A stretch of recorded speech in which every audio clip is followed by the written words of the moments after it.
et ils ont tendance à se dévaloriser. C'est une forme de réconciliation avec le monde des adultes.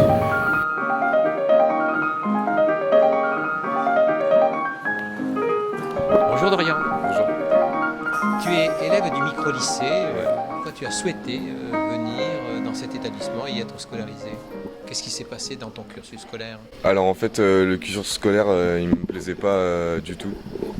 J'ai commencé à décrocher en quatrième et j'ai commencé à être très absentéiste.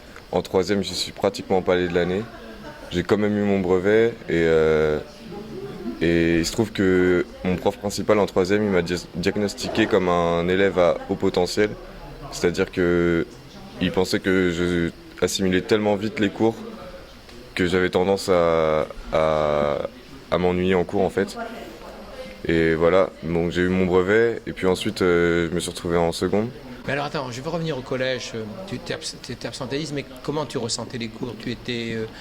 Tu t'ennuyais? Qu'est-ce qui se passait? Ouais, je m'ennuyais et j'aimais pas trop, surtout la pédagogie en fait des profs. C'est-à-dire les cours magistraux, le fait que tous les élèves soient considérés de la même manière, qu'il y ait un programme qu'ils le suivent à la lettre quoi qu'il arrive.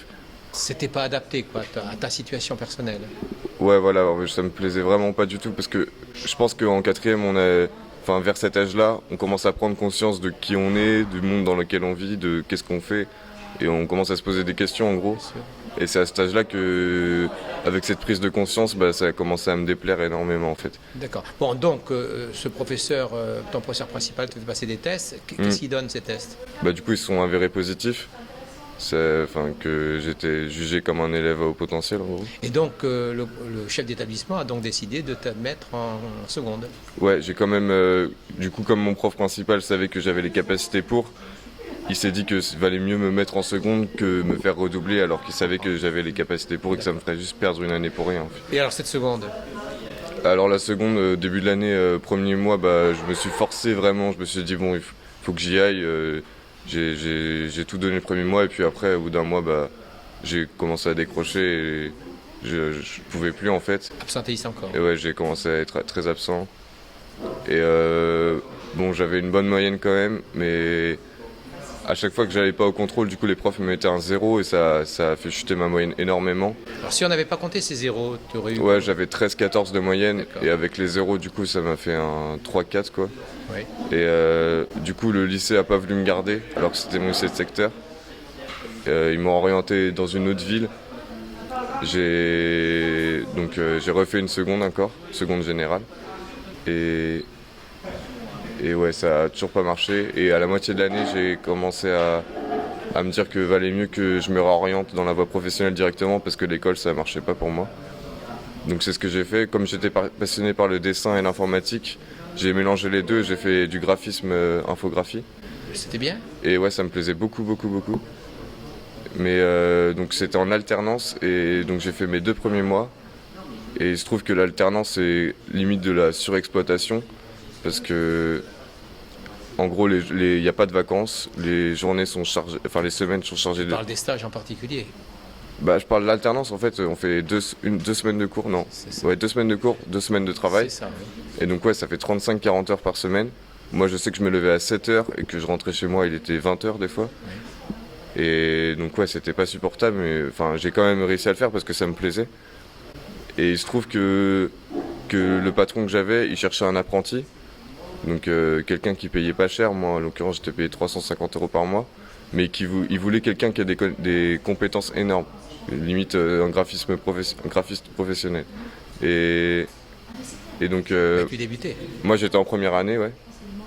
Donc j'avais rien, j'étais censé apprendre, apprendre en fait. Et donc voilà, et au bout de 2 mois il m'a fait non, c'est pas possible qu'on me garde, on a besoin de quelqu'un qui ait plus de compétences que ça.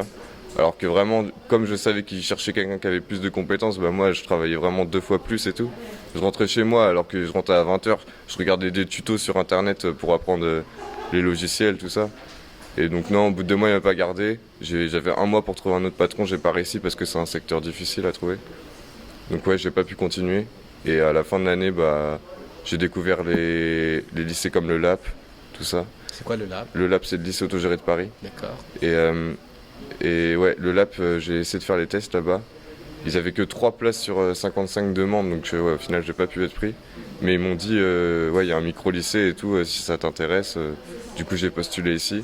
Au final ils m'ont pris et voilà, maintenant je suis ici. Bon, alors maintenant, Théo est micro-lycée depuis septembre dernier, c'est ça? Ouais. Comment ça se passe?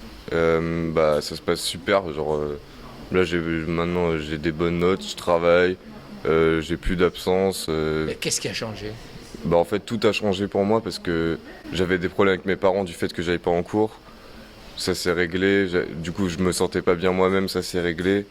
La relation avec les profs, c'est des classes de 10, donc ils s'occupent au cas par cas. Toutes les semaines on a un rendez-vous d'une demi-heure environ avec un prof et il nous demande tout ce qui va pas et tout, et on cherche des problèmes pour les résoudre. Donc c'est vraiment au cas par cas et on s'occupe de l'élève personnellement, genre pas comme si c'était quelque chose qu'on va former pour qu'il travaille plus tard, et il n'y a plus ce conditionnement en gros. D'accord. Et au plan de la pédagogie, comment ça se passe? C'est du frontal, c'est le cours magistral? Non, du coup, non, ça n'a rien à voir. La pédagogie, je trouve c'est génial ici parce que par exemple en cours d'anglais, à la fin de chaque cours, on fait le programme pour le bac, mais on a quand même à la fin, on a un but. Par exemple, on travaillait l'anglais et à la fin, on devait écrire une lettre pour Obama pour être contre la vente des armes en Amérique. Et donc à chaque fin de cours, ou tous les 2-3 cours, on a un projet comme ça. Donc ce qui fait que les élèves ils sont beaucoup plus intéressés et qu'on est 2 fois plus motivés en gros. Tu as été absent depuis le début de l'année? Ouais, j'ai eu quelques absences, mais c'était vraiment pas voulu et c'est parce que j'étais malade ou quoi, mais non, ça n'a rien à voir par rapport à avant. Comment tu vois l'avenir? Bah maintenant je le vois beaucoup mieux. Avant je voyais plus d'avenir, mais maintenant je suis heureux quoi. Quel bac tu souhaites te préparer? Là je fais un bac L là. Un bac L? Ouais. Littéraire? Ouais. Donc il y a beaucoup de travail. Ouais. Oh, t'as hésité. Bah par rapport au bac scientifique ou quoi, je pense qu'il y en a un petit peu moins, mais c'est différent. Beaucoup de lecture quand même. Ouais, beaucoup de lecture. Tu aimes lire? Ouais, j'aime beaucoup. Tout ce qui est littérature.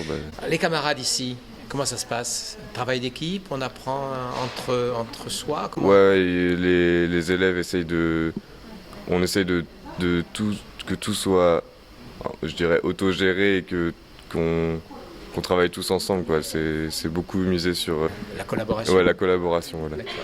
Et le partage. Entre les élèves et entre les profs entre eux. Si j'utilisais le mot confiance, est-ce que c'est un mot que tu n'as pas assez rencontré dans l'école et que tu as rencontré ici? Ouais, je pense. Ouais, confiance en toi, d'abord? Confiance en moi et ouais, confiance en lycée, les deux. Ouais, au lycée, avant ça marchait pas du tout. J'avais pas confiance en moi, j'avais pas confiance en les autres élèves, j'avais pas confiance en les profs. Ici, j'arrive, je suis bien dans mes baskets, quoi. Tout se passe bien, quoi. Merci beaucoup, Torian. Pas de quoi. Merci à vous.